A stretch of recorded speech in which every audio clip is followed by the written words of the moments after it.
Hello folks, this is Yamil Sued for Gunstock Reviews. We're here in Phoenix, Arizona at the law offices of Tim Forshey with Tim. Jamil, how are you? Good. How you doing, buddy? Always good to see you.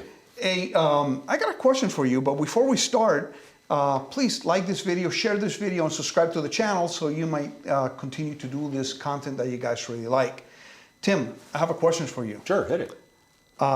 Things not to do when you EDC, when you conceal carry, or in some states open carry, but when you conceal carry, what things you consider that are just pretty much stupid, and you should not do? Well, candidly, and there's a segment of our community that for some reason gets upset when I say this, but candidly, the first thing would be don't carry open. You just said in some states carry open, and it is legal in Arizona to carry open, and in several other states. Even if it's legal, very bad idea. It's a tactical consideration and a legal consideration. And people say legal, you just said it was legal. I'll get to that in a second. But the tactical consideration is this. A lot of people are unaware of the fact that approximately 30% of all the police officers killed in the line of duty each year in the U.S. are killed with their own weapon. Carrying open doesn't dissuade really bad people from killing cops with their own gun, right? So you probably don't have as much self-defense training as most cops, at least most of us don't.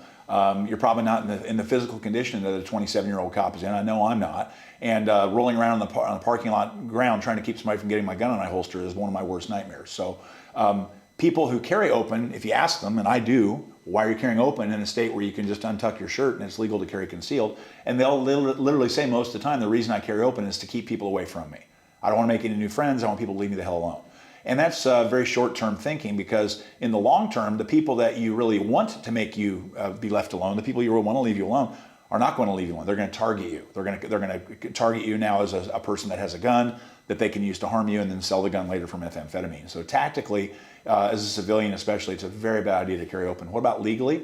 I just said it's legal to do it. Yes, it is. But what if we get a phenomenon that a lot of people might refer to as basically swatting? What if I can spot you, I spot your gun, I watch you get in your car, I get your license plate number, I call the police, I make myself fake cry on the phone, and I claim that you just pointed that gun at me in the parking lot and told me to F off.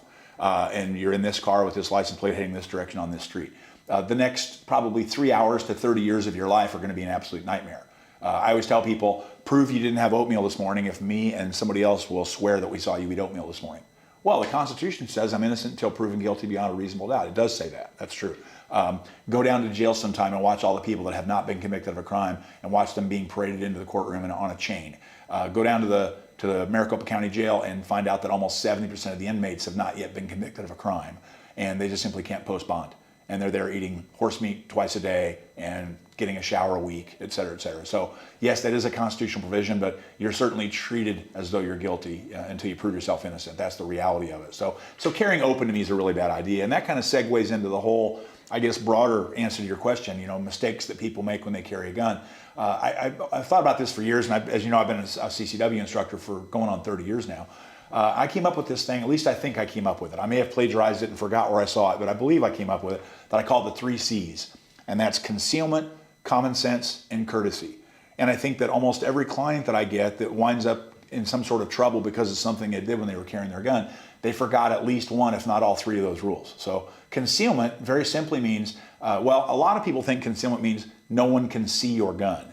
That's a very, very minimal definition of what I mean by concealment. To me, concealment very simply means that no one knows you're carrying a gun. That's from visual, it's from hearing. It's if you turn a corner and your gun bonks into the corner of the wall, anybody that's paying attention will hear that that wasn't a hip bone that hit the wall, it was a piece of metal.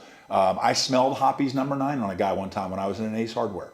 I didn't need to see his gun to know that either he had a gun or he just finished cleaning a gun, which to me is the same thing. He's a gun guy. So I identify that based on smell. So paying attention to make sure that no one knows you're carrying a gun. And then the beauty of that is, if no one knows you're carrying a gun, please explain to me how you can get in trouble because of your gun.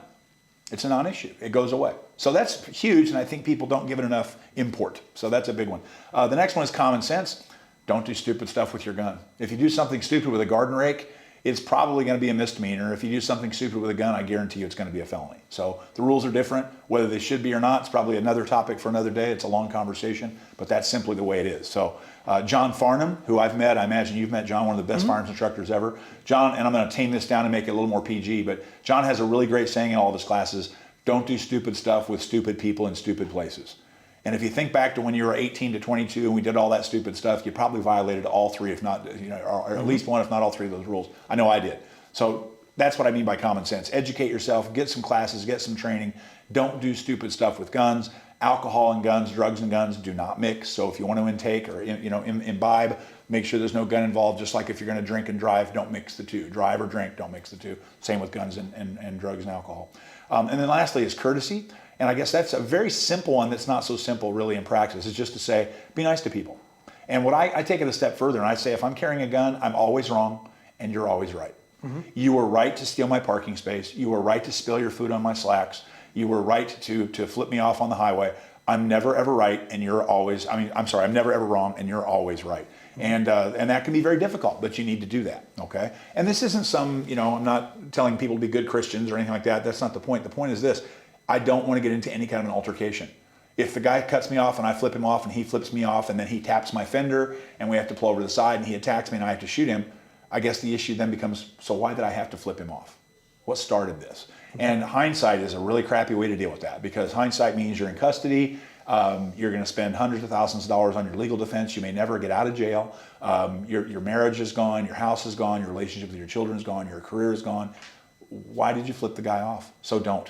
So my whole point there is that, as I said, I'm wrong, they're right. I can silently say a prayer that he gets a gigantic hemorrhoid the size of a softball. No problem with that, as long as it's silent, right? Just understand that even though you know you're right, you're not going to project that. I'm wrong and you're right. And if you can just remember that and be courteous to people, apologize even when it's their fault, you're never going to need your gun. You're never going to need a lawyer. And that to me, those are the big mistakes that people make. You could talk for hours about the little tiny mistakes people make when they're carrying a gun, but if you cover those three areas and people are pretty thoughtful about it, I think you'll cover 97% of the problems that could ever come up right there. Well, I guess, like you said, to me the most important one is don't do stupid stuff with stupid people. In stupid places, because you play stupid games, you will win stupid prizes. That's right. And there are so many people doing stupid things out there on the internet, and then people do stupid things all the time, and that's how I'm getting my house paid for. I know. So stop. And stop it. Right. Yeah. Let Tim not buy a new house. Yeah, exactly. I don't need a house. But then again, you have enough kids, so most definitely. Yeah.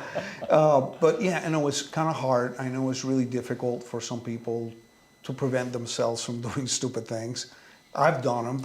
I tell people this, and I mean it. Owning a gun, certainly carrying a gun, is not for everybody. It's a constitutionally protected right that everybody who's not disqualified can enjoy. Doesn't mean you should enjoy it.